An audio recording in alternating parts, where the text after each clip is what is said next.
They move too fast. The relationship accelerates at unnatural speed. They talk about forever after 3 dates. They say, "I love you" before they know you. They want to move in together, meet your family, or make major commitments while you're still learning their last name. This isn't passion, it's strategy. Moving fast prevents you from thinking clearly. It creates artificial intensity that feels like deep connection, but is actually just speed. When everything happens quickly, you don't have time to notice inconsistencies, evaluate compatibility, or recognize problems. The rush serves a purpose. It gets you emotionally invested before you can assess whether this person deserves that investment. It creates momentum that's hard to stop. Once you've said, "I love you" back, introduced them to your parents, or intertwined your lives, backing out feels like failure rather than good judgment. Real love doesn't need speed. It can handle a normal pace. Healthy relationships build gradually, with space to think and evaluate. If someone needs you locked in immediately, ask yourself what they're trying to prevent you from seeing. To spot it, notice if the timeline feels pressured rather than natural. Pay attention when someone seems more invested in the relationship progressing than in actually knowing you. The key defense is slowing down deliberately. If they can't handle a reasonable pace, that's information. They isolate you. It starts subtly. They don't like your friends. Your family doesn't understand you like they do. Your hobbies take time away from the relationship. Slowly, your world shrinks until they're the center of everything.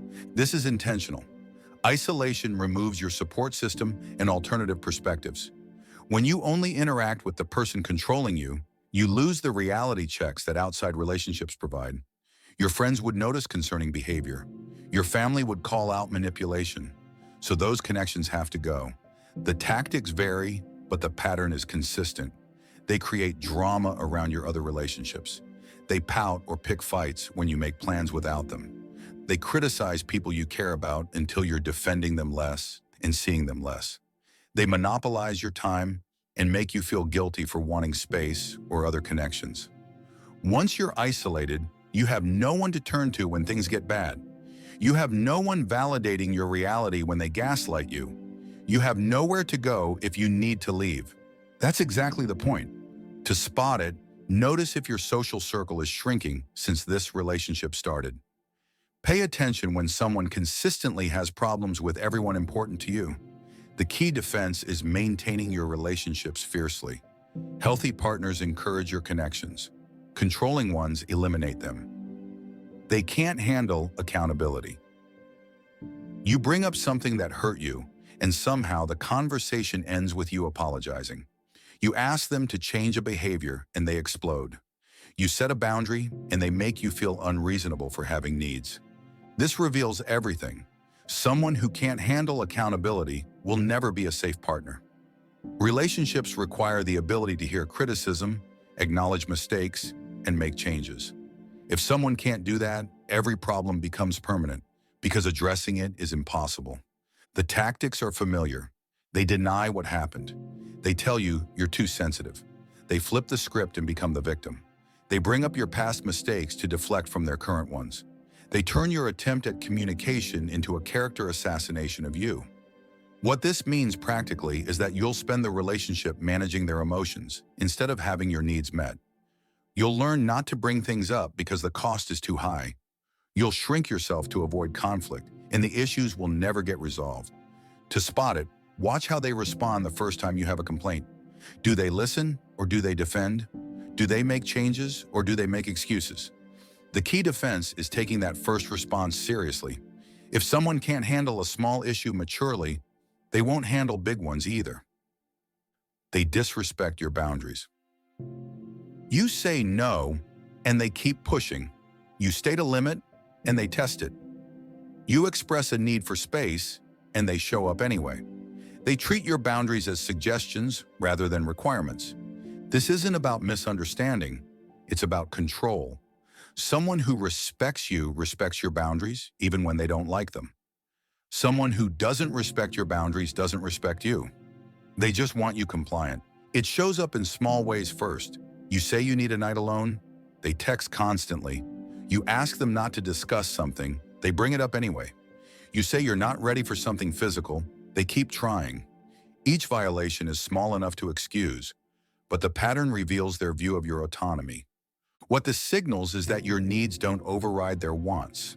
If they want something, your no is just an obstacle to overcome, not a decision to respect. This gets dangerous because boundaries are how we protect ourselves. Someone who doesn't respect small boundaries won't respect major ones. To spot it, notice how they react when you say no. Do they accept it gracefully, or do they argue, guilt, or ignore? The key defense is enforcing boundaries with consequences. If someone repeatedly crosses a line, the relationship ends. Anything else teaches them boundaries are negotiable. They're always the victim. Nothing is ever their fault. They got fired because the boss had it out for them. Their ex was crazy, their friends betrayed them, everyone in their life has wronged them, and they've never done anything to contribute to problems. This pattern reveals an inability to take responsibility. If someone never sees their own role in conflict, they'll never change problematic behavior. You'll become the next villain in their story when this relationship ends. It also means you'll never win an argument because they can't admit fault. Every disagreement will end with them explaining how they're actually the injured party. Your hurt feelings will become evidence of how hard they have it putting up with you. Pay attention to how they talk about past relationships and conflicts. If every ex is terrible and every ended friendship was the other person's fault, you're hearing a pattern. 1 bad relationship is normal. 5 where they were blameless is a red flag. To spot it, listen to their stories about conflict. Notice if they ever acknowledge their own mistakes or if it's always external factors and other people's failures. The key defense is recognizing you can't have a healthy relationship with someone who can't admit when they're wrong. They're controlling. They need to know where you are always. They check your phone. They dictate what you wear, who you see, how you spend money. They have opinions about everything you do and expect compliance. This is about power, not love. Healthy relationships involve 2 autonomous people choosing to be together. Controlling relationships involve one person trying to manage the other like property. Your choices become subject to their approval. It escalates gradually. First, it's just interest in your day. Then it's checking in frequently. Then it's irritation if you don't respond immediately. Then it's accusations if you're somewhere they didn't expect. Each step seems small, but the destination is complete surveillance and control. The justification is always love or concern. They worry about you. They care so much they need to know you're safe. But caring doesn't require controlling. You can love someone and trust them to manage their own life. To spot it, notice if you feel like you need permission to live your life. Pay attention if you're changing behavior to avoid their reaction rather than because you want to. The key defense is maintaining your autonomy non-negotiably. You don't need approval to see friends, wear clothes, or have privacy. They have explosive anger. They go from fine to furious instantly. Small things trigger disproportionate rage. They yell, throw things, punch walls, or break objects. After, they apologize and promise it won't happen again. But it does. This is dangerous, full stop. Explosive anger is a predictor of escalation. Today it's yelling and broken objects. Tomorrow it could be violence toward you. Even if it never becomes physical, living with someone's rage is traumatic. The cycle is predictable. Tension builds. Something triggers the explosion. They rage. Then comes the apology, often with justification about stress or what triggered them. There's a calm period. Then the cycle repeats. Each time you walk on eggshells trying to prevent the next explosion. What this does is put you in constant management mode. You're monitoring their mood, avoiding triggers, suppressing your own needs to keep the peace. You become responsible for their emotional regulation, which is both impossible and unfair. To spot it, take the first explosion seriously. Don't let apologies or explanations minimize what happened. The key defense is leaving. Anger management is their work to do outside a relationship. You don't stay to help them learn to control rage. They're financially irresponsible or controlling. They can't hold money, constantly borrow from you, or create financial chaos. Or the opposite.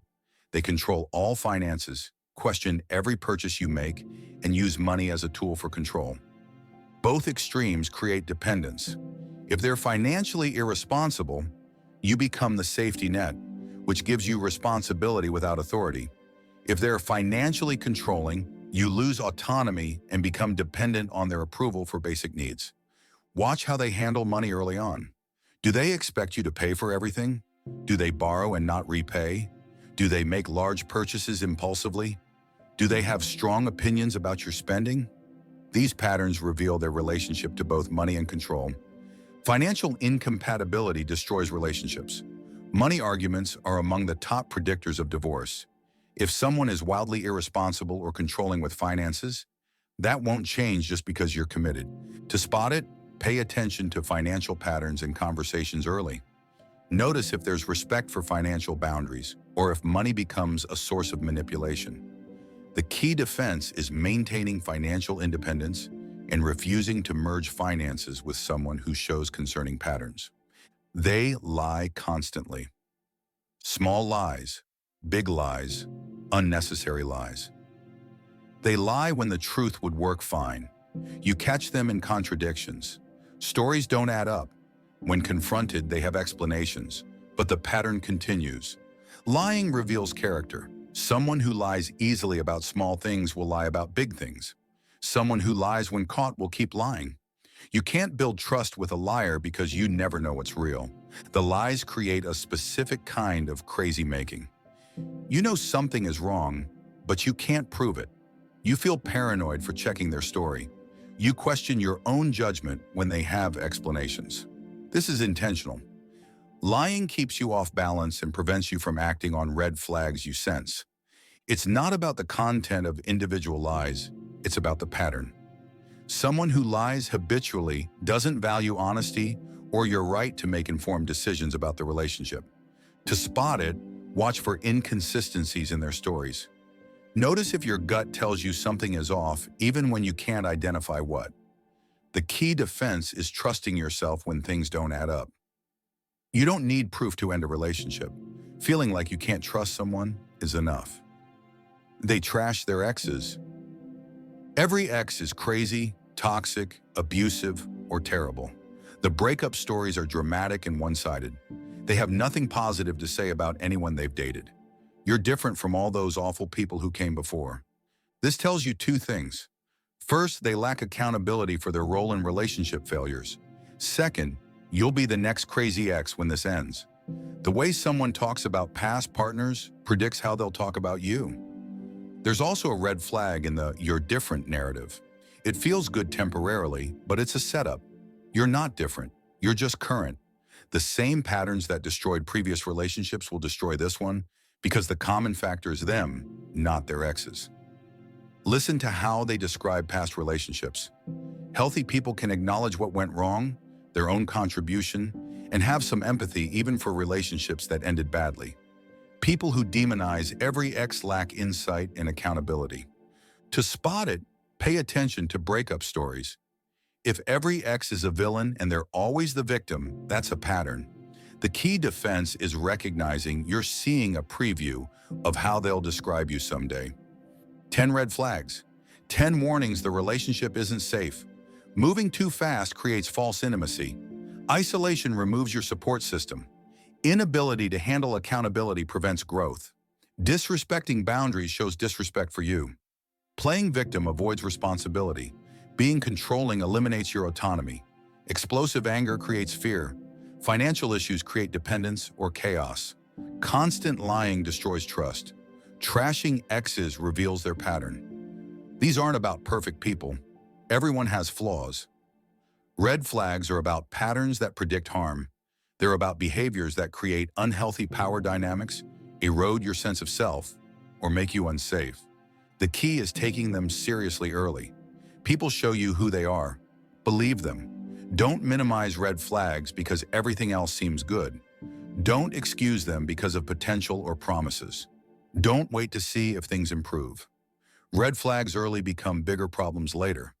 You deserve relationships where you feel safe, respected, and valued, where your boundaries matter, where accountability is possible, where you maintain your connections, autonomy, and reality. where conflict is handled maturely and anger is controlled, where honesty is baseline and X's are discussed with nuance. Red flags aren't about judging people. They're about protecting yourself. Some people aren't safe to be in relationships with, not because they're evil, but because they haven't done the work to be healthy partners. That's not your problem to fix. Which red flag have you experienced? Drop it in the comments. And if this gave you clarity about a past or current relationship, subscribe. We decode human behavior and psychology every week. Red flags are information. What you do with that information determines your future.